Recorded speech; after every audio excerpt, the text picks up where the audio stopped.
À la une de l'actualité des idées en ce mardi 1er novembre, et oui, comprendre l'islam politique. Notre invité, le politologue François Burgat, est directeur de recherche au CNRS et à l'Institut de recherche et d'études sur le monde arabe et musulman, ancien directeur de l'Institut français du Proche-Orient à Damas, puis à Beyrouth. Vous publiez, François Burgat, Comprendre l'islam politique, une trajectoire de recherche sur l'altérité islamiste 1973-2016, un ouvrage qui vient de paraître donc à la découverte. Un ouvrage dans le droit fil de vos précédents travaux, déjà auteur de l'islamisme en face, l'islamisme à l'heure d'Al-Qaïda et de Pas de printemps pour la Syrie que vous avez co-dirigé. Depuis une vingtaine d'années, vous vous consacrez en effet à l'étude des différents courants islamistes dans le monde arabe et vous appliquez à construire une perception rationnelle de l'islam politique, à le sortir de l'ornière culturaliste et idéologique. Alors comment ? Par une approche cette fois-ci comparatiste, une fresque, comme vous l'évoquez, dressée à travers les particularismes des différents pays explorés, le Yémen, l'Égypte, le Liban, la Syrie, l'Algérie, où vous avez séjourné, pour mieux cerner la diversité de la matrice islamiste globale. Et puis par une dimension plus personnelle, un effort de mémoire, ce sont vos mots, qui restitue des interactions entre un vécu personnel, une carrière professionnelle et une trajectoire de recherche. Bonjour François Burgat. Bonjour. Merci d'être avec nous. Ce livre est né d'une colère ou d'une incompréhension. Vous l'évoquez très rapidement dans les premières lignes. Quelque part, il y a pour vous aujourd'hui un gros contresens. Quel est-il ? Quel est ce contresens majeur qui, selon vous, existe dans l'analyse qui est faite des tensions actuelles entre le monde occidental et le monde musulman ? Merci de votre invitation. Vous me demandez l'effort suprême d'aller au cœur du votre dispositif. Ouvrage. Exactement, en quelques mots. Mais c'est faisable. C'est difficile, mais c'est faisable. Je dirais que les Français, tout particulièrement, les Occidentaux, mais tout particulièrement les Français, nous avons une difficulté à imaginer que des acteurs politiques, en l'occurrence ceux du sud de la Méditerranée, puissent faire de la référence religieuse un usage différent de celui que nous avons fait dans notre propre historicité. Lorsque la référence religieuse était un obstacle au processus de construction républicaine, puisqu'il était l'un des instruments de l'affirmation du pouvoir absolu de la monarchie.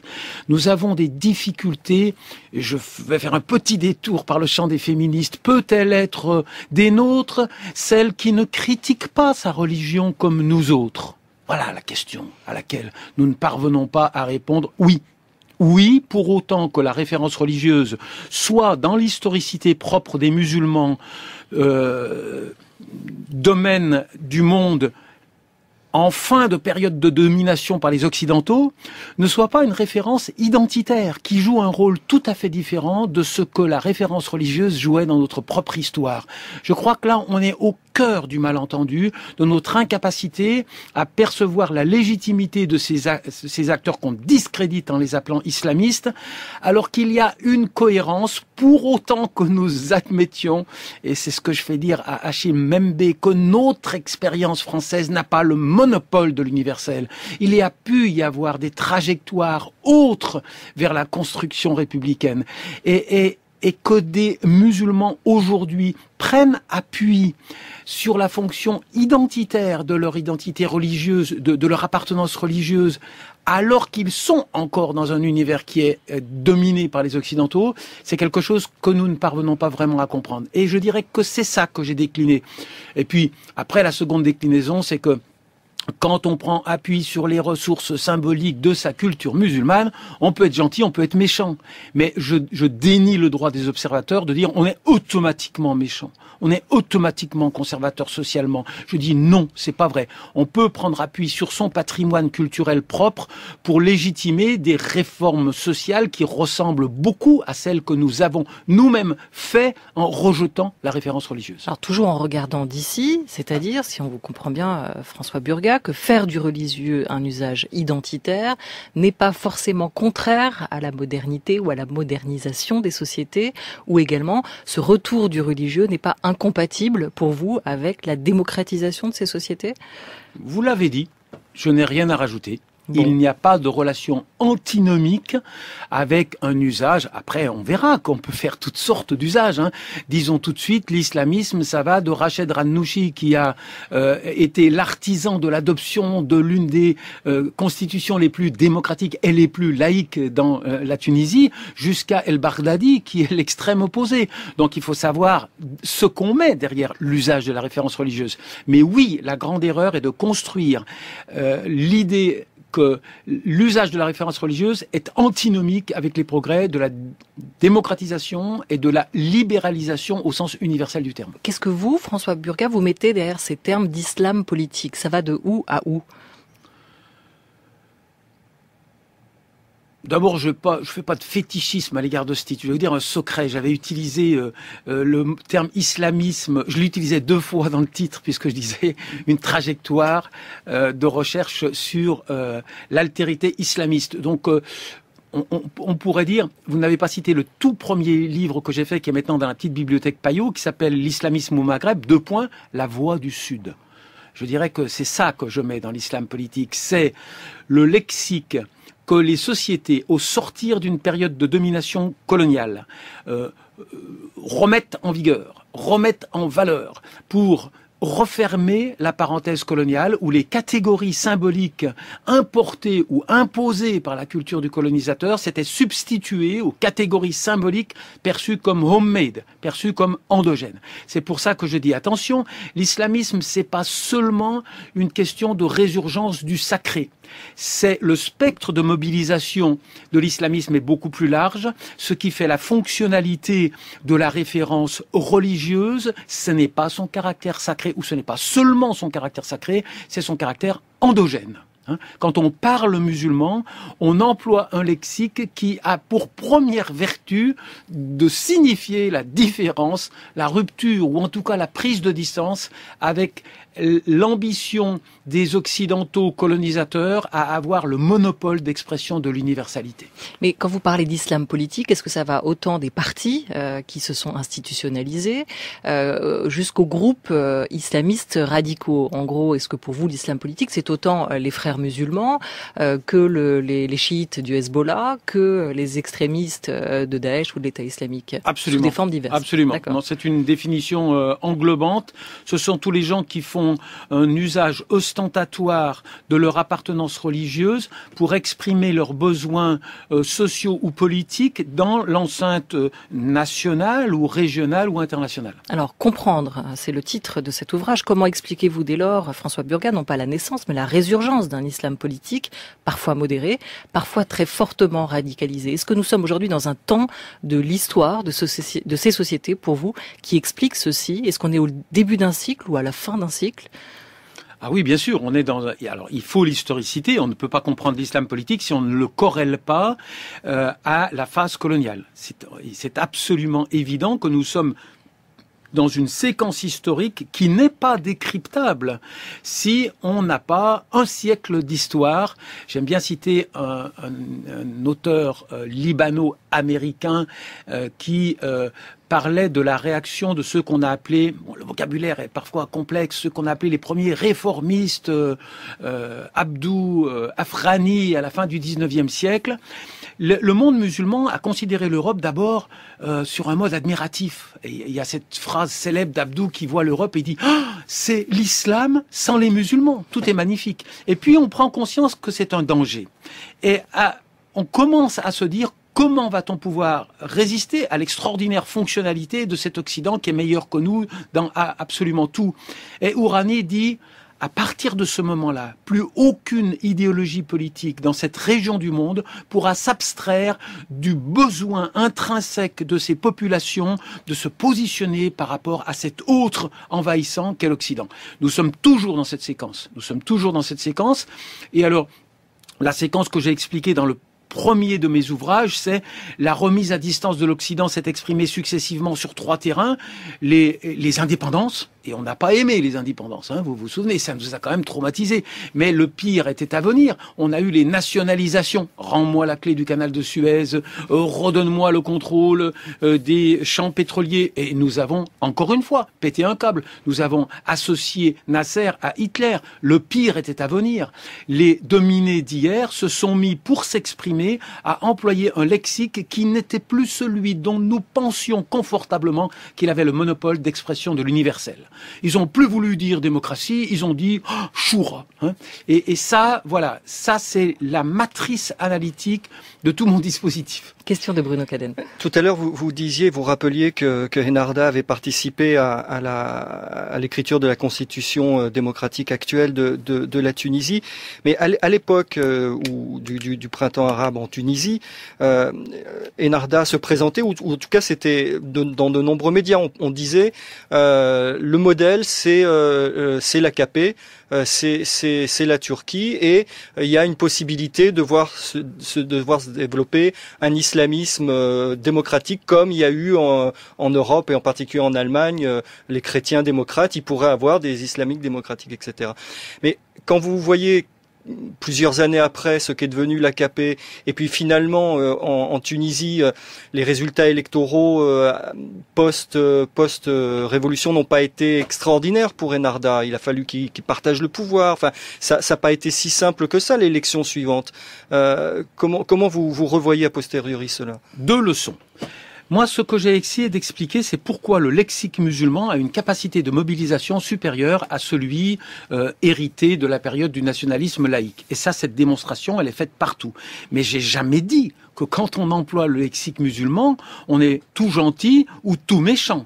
Et donc, quand on voit, eh bien, effectivement, Erdogan se construire un gigantesque palais, on peut se dire, oulalalala, le fait d'utiliser le lexique de la religion musulmane ne prémunit pas contre des tendances extrêmement répandues dans le monde entier, du narcissisme ou de l'autoritarisme, d'accord ?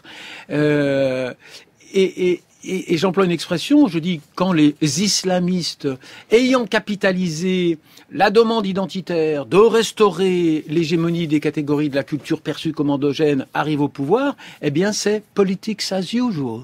C'est-à-dire qu'ils peuvent devenir comme ci, ils peuvent devenir comme ça.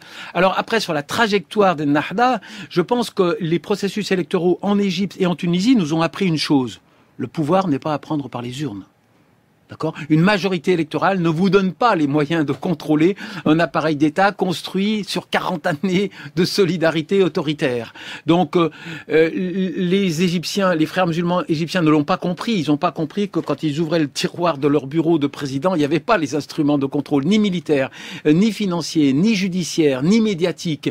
Et ils ont payé ce prix-là. Ce qui est dangereux dans l'expérience égyptienne, c'est que nous avons cautionné ça. Et ça, c'est intolérable. Les Tunisiens l'ont compris. Et ils ont fait marche arrière et ils ont adopté une attitude attentiste et réaliste qui est tout sauf une bérésina politique. Ils ont perdu 6% de points. Moi, je pense que n'importe quel parti qui aurait assumé la transition politique aurait de toute façon perdu, tellement les attentes de la société étaient importantes. Donc, je ne suis pas d'accord avec l'idée que la trajectoire de Ennahdha est face à une coalition hétéroclite qui est en train de se fissurer. L'histoire, c'est long. Attendons la suite. Mais juste un dernier mot sur la situation politique en Tunisie. Quand vous dites dans le livre, en fait, c'est la Marsa, pour faire simple, qui n'aime pas les islamistes, mais la Tunisie, c'est pas la Marsa. Alors pour préciser, la Marsa, c'est le quartier chic au nord de Tunis. Mais lorsqu'il y a eu les premières élections après la prise de pouvoir de Ennahdha, il n'y a pas eu que la Marsa qui s'est mis en opposition au parti. Alors l'opposition, elle est très faible, mais dans la situation de Ennahdha, il faut rappeler quelque chose. Ennahdha a fait un choix extraordinairement volontariste de gouverner au centre. Ennahdha s'est coupé d'une très très large partie de l'électorat islamiste potentiel. L'idée que l'idéologie éradicatrice de la Marsa est hégémonique actuellement en Tunisie est absolument erronée à mon sens, parce que aux voix de Ennahdha, il faudrait rajouter, malheureusement, si on raisonne en termes d'islamisme, les voix de tous les gens qui votent pas. Hein, et ça fait beaucoup de monde. Donc l'idéologie, qui n'en est pas une, hein, puisqu'il n'y a pas un singulier, c'est pas une grammaire, c'est un lexique, lexique. Le lexique islamique reste hégémonique dans un pays comme la Tunisie. François Burga, comprendre l'islam politique qui vient de paraître à la découverte est d'abord une réflexion sur l'altérité islamiste, telle que vous l'appelez. Quel est cet autre qu'on ne saurait voir, cet autre irréductible?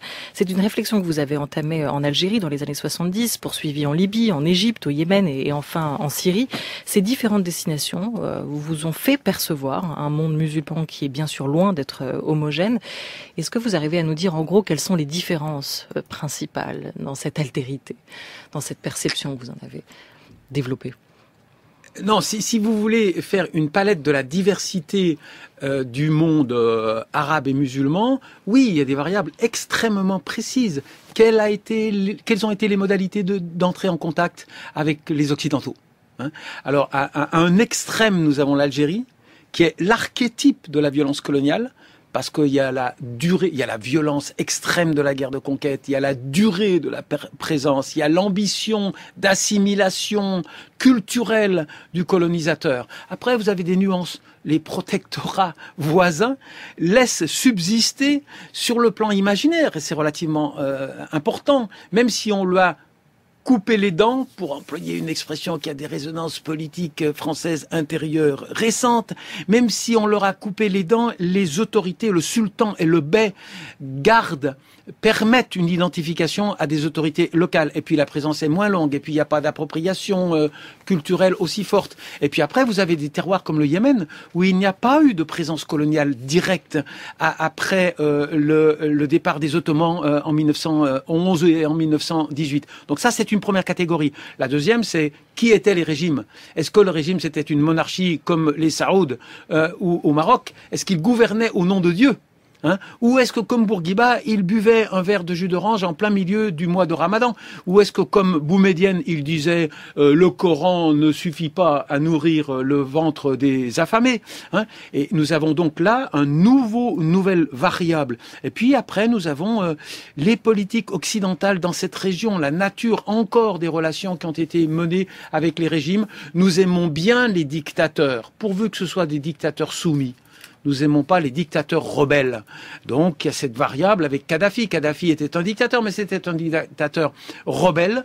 Donc, il y a eu une tension qui a pu répondre à la demande identitaire d'affirmation nationaliste, ce qui n'a pas été le cas en Tunisie, par exemple.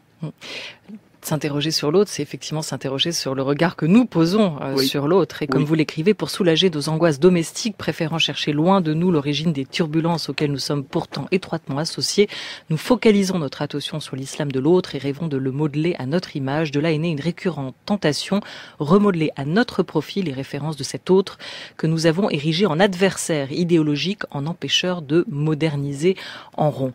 Vous avez évoqué les dictateurs, on va peut-être du coup essayer de comprendre un peu, selon vous, ce qui s'est passé en Syrie. Alep est toujours sous les feux, de part et d'autre. Aujourd'hui, c'était évoqué dans le journal de Bruno Cadenne à l'instant.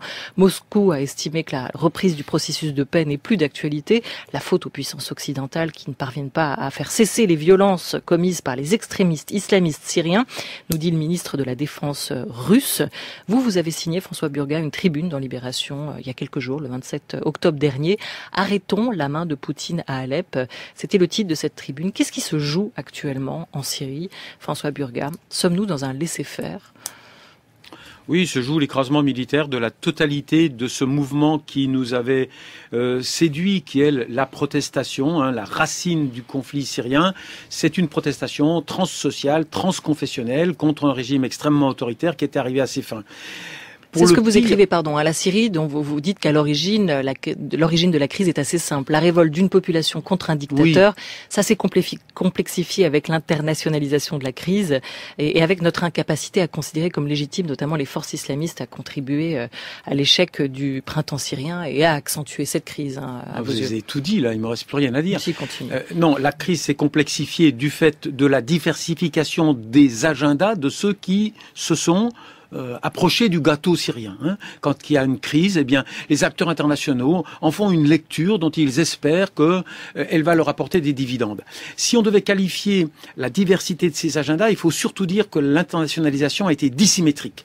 Ceux qui ont aidé le régime sont des gens très bien. Ils ont fait, entre guillemets, ils ont fait le boulot sérieusement. Ils ont été à l'essentiel, verrouiller la protection diplomatique du régime, assurer son hégémonie militaire. Ceux qui ont aidé l'opposition, les pauvres, ils étaient répartis dans toutes les capitales de la terre, et évidemment au Caire du temps de Morsi, à Doha, à Riyad, à Paris, à Washington, on n'avait pas la même perception, et donc ils n'ont jamais véritablement coordonné leurs efforts, et surtout, c'est ça le cœur du problème, ils ont perdu confiance dans les élites qui naissaient du processus révolutionnaire.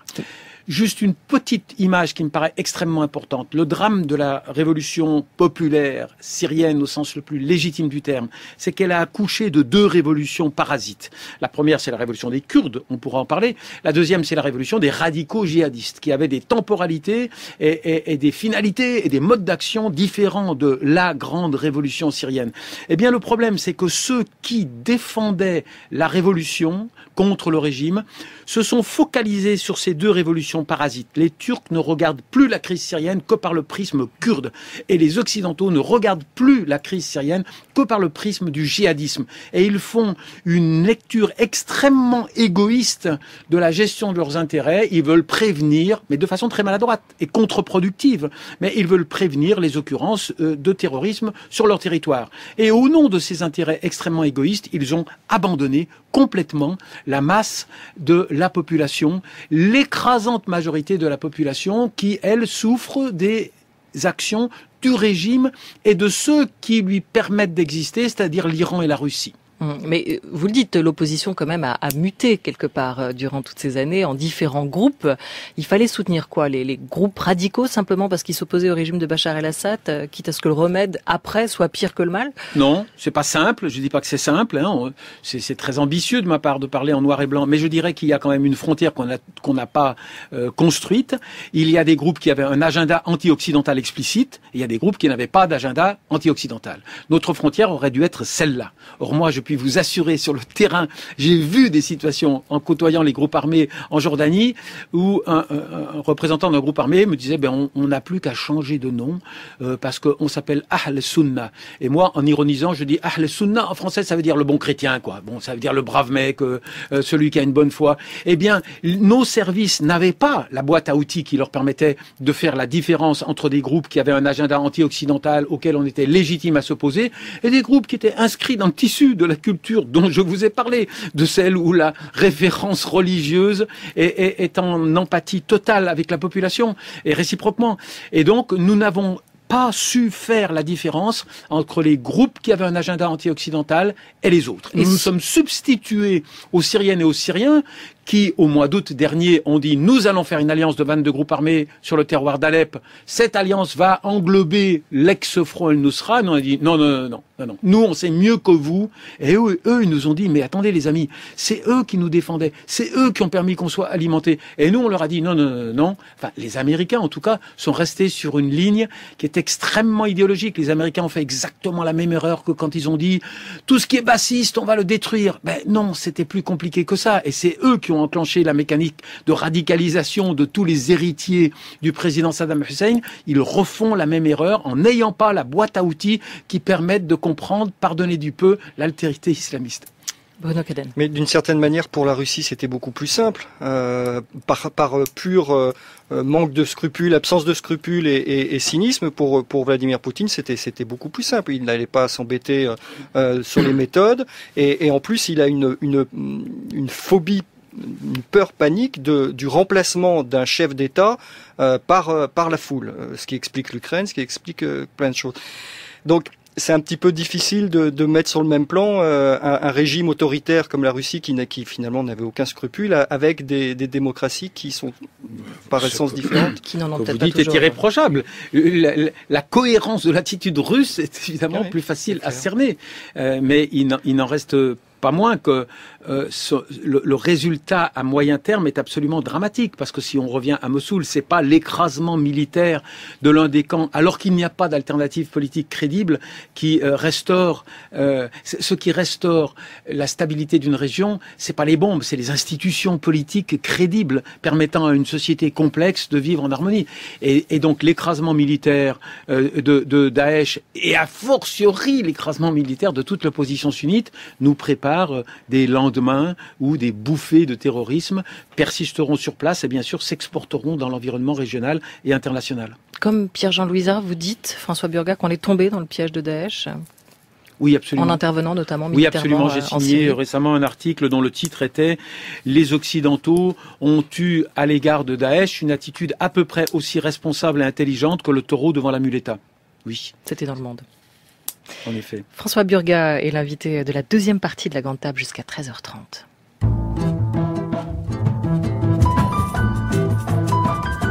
France Culture. La Grande Table. Olivia Gesbert. François Burga, vous êtes intervenu récemment en janvier devant la commission parlementaire au Sénat et vous avez dit le problème... À l'Assemblée nationale. À l'Assemblée nationale. Le problème, c'est pas les musulmans de France. Le problème, c'est la France. Vous défendez l'idée quelque part que nous avons une part de responsabilité évidente dans notre infortune djihadiste, que les racines du djihadisme sont profondément implantées dans notre politique, au cœur, écrivez-vous, du mal-vivre des cibles mal choisies de nos politiques étrangères ou des mal-aimés frappés par les mécanismes d'exclusion d'un pan entier de notre nation.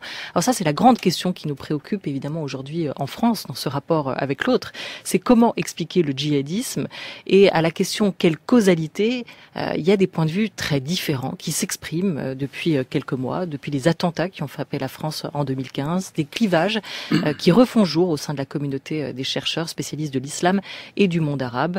Deux points de vue notamment auxquels vous vous référez directement dans votre ouvrage et que vous nuancez, pour pas dire vous vous y opposez d'une certaine manière, celui d'Olivier Roy qui vient de faire paraître un nouvel essai, Le djihad et la mort. Il revient sur ces concepts, ces notions qu'il a longtemps mises en avant, le nihilisme générationnel et l'islamisation de la radicalité, dans cet ouvrage où il explique la fascination pour la mort des djihadistes qui ont opéré sur le territoire français. Et puis Gilles Kepel, qui publie justement cette semaine un recueil de ses chroniques sur France Culture, La fracture, chez Gallimard, et qui lui met vraiment la question du religieux au cœur de ses causalités. On va les écouter et on en revient avec vous sur cette question après. Alors, si la majorité des terroristes vient bien des secondes générations, il y a quand même plusieurs phénomènes frappants. Le nombre de convertis. On peut pas dire que les convertis viennent de milieux qui soient spécialement opprimés, surtout quand ils viennent de Normandie ou de Bretagne. Il y a le fait que la révolte reste essentiellement concernée par les secondes générations, sur 20 ans. Donc on se dirait, bon, si c'est une protestation contre la situation des banlieues, on verrait arriver assez massivement les troisièmes générations. Pour le moment, on les voit pas.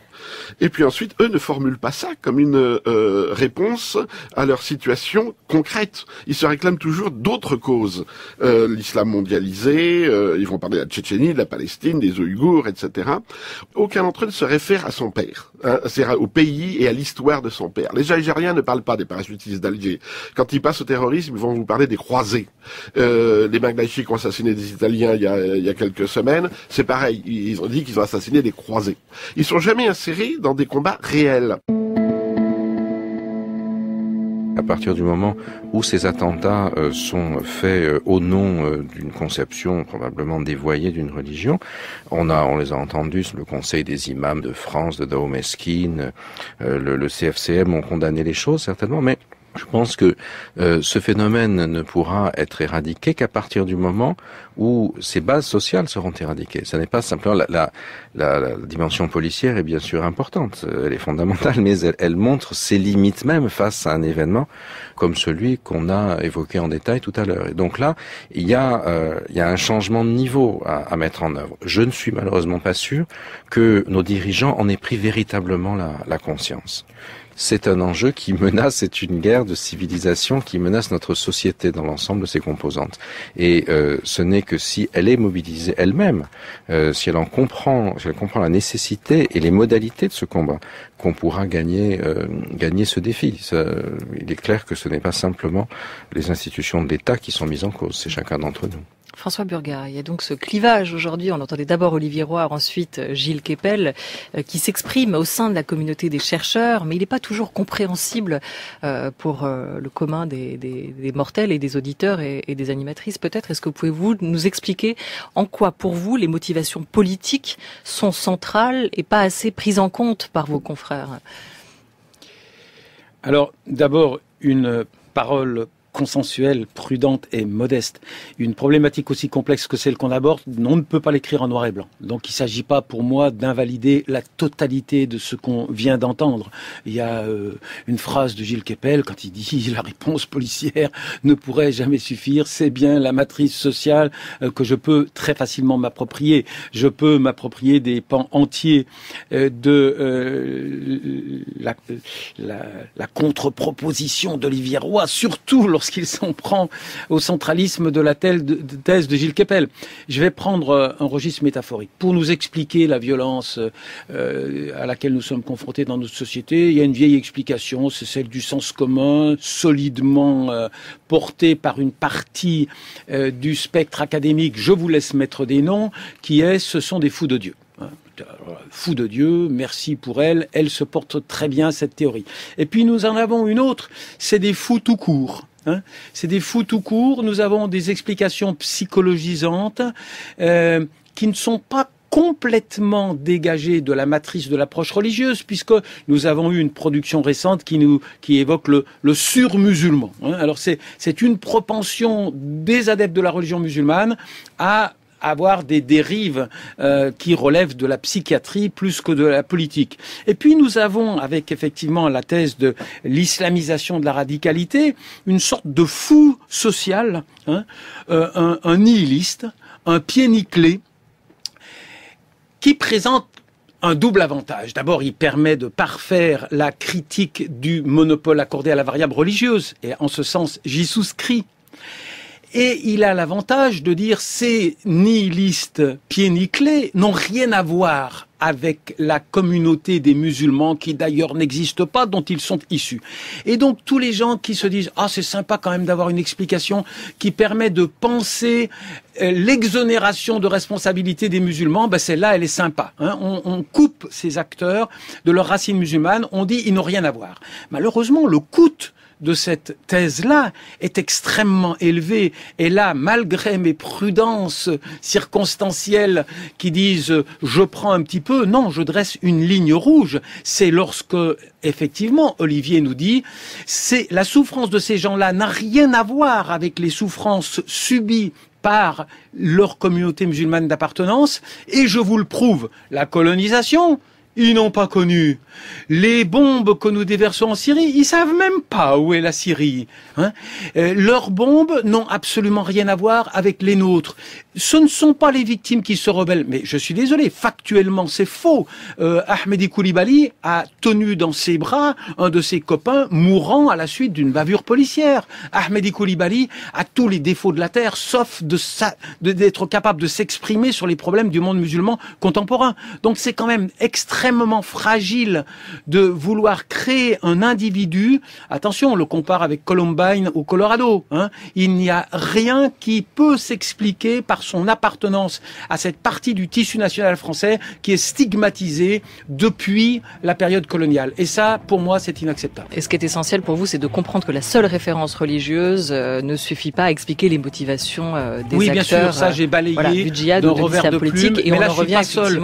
Tout le monde est d'accord. Il y a une majorité de l'académie qui se démarque de Bernard Lewis et de la thèse du néocon, comme quoi il y aurait quelque chose d'inhérent à l'appartenance musulmane qui produirait de la violence. Ça ne fonctionne pas, ça. Et c'est pourquoi il faut, selon vous, se replonger dans les racines historiques et les motivations politiques de ce rapport, de cette relation aussi entre l'islam et l'Occident. Ces deux thèses ont pour moi en commun un dénominateur que je réfute, c'est qu'elles nous interdisent de penser la part de responsabilité des non-musulmans dans cette alchimie qui fabrique de la violence. Et maintenant, on va où? C'est le dernier chapitre aussi de votre ouvrage, François Burgat, dans lequel vous appelez et vous insistez insister sur la notion essentielle selon vous de partage. L'arme de destruction massive du terrorisme et tout simplement la réaction à ça, c'est le partage, non peu apprécié chez les détenteurs du pouvoir. Il faut donc partager, ce sera le partage ou la terreur. Merci beaucoup François Burgat. Comprendre l'islam politique vient de paraître aux éditions La Découverte. Merci à vous Bruno Cadenne